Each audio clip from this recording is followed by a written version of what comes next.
Hi, it's Tuesday, November 15th, and today's video topic is shoulder blade mobility. Ask, why would you be interested in shoulder blade mobility? Well, I'll start with a personal story, a background. I was a distance freestylist swimmer in high school, and I ended up with shoulder injuries, damaging both shoulder joints. I didn't know why. Went to a chiropractor, had a lot of different treatments, all kinds of things. Didn't help it a whole lot. That was back in winter '79, '80. Well, it wasn't until about 2003 I got exposed to an idea that our shoulder blades should really control a lot of upper body movements, especially the way their shoulders move and arms. Started looking into it. It made sense. The shoulder blades, if they're not moving properly, the shoulder joints will try to make up for it. They get asked to do too much, they start complaining. That's just the way our bodies are designed. Ask anything to do too much more than what it's designed for, eventually it's going to tell you, hey, don't do that anymore. Well, what did I find out? Well, as part of my workouts now, I use shoulder blade mobility stuff as just to loosen things up. Like I'll raise the shoulders up towards the ears.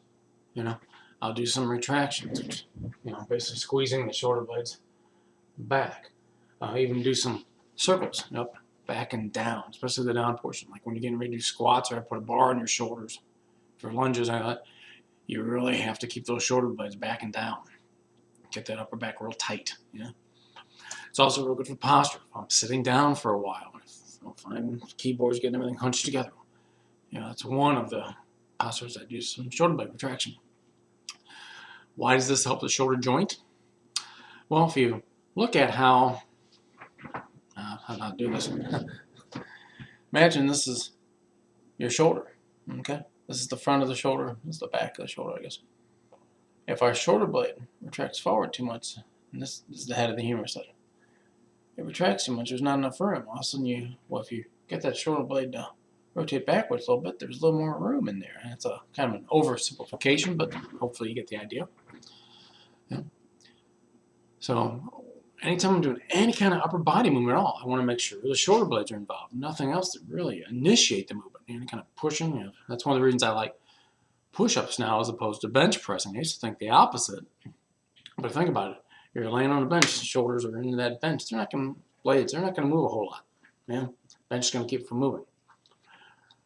And if there are other things you can do to prevent shoulder problems from benching, but it does increase your chances of developing shoulder problems just because the shoulder blades are kind of stuck in place. That's why I like, I said push-ups. There's another exercise called jammers. A lot of football linemen should really use, or that kind of thing. Your standing movements where you're doing your pressing type thing. So what I want you to do is for the next week or so, especially if you're going to do any kind of workout, even if you're just going to walk on a treadmill, do some shoulder blade work. See if all of a sudden you get a little more mobility. I've had clients that have had shoulder problems for decades. All of a sudden I work with them, I get them doing the shoulder mobility stuff. All of a sudden they start to get more range of motion in their shoulders and arms. Proof is in the pudding, so to speak. And I found that shoulder mobility really, really helps with shoulder pain issues for the most part. Now, after this week, and after you try some of these exercises, if you have any questions or comments, please feel free to give me those comments or questions, and I'll get back to you as soon as I can. Hope you enjoyed this video, and I'll see you again next week.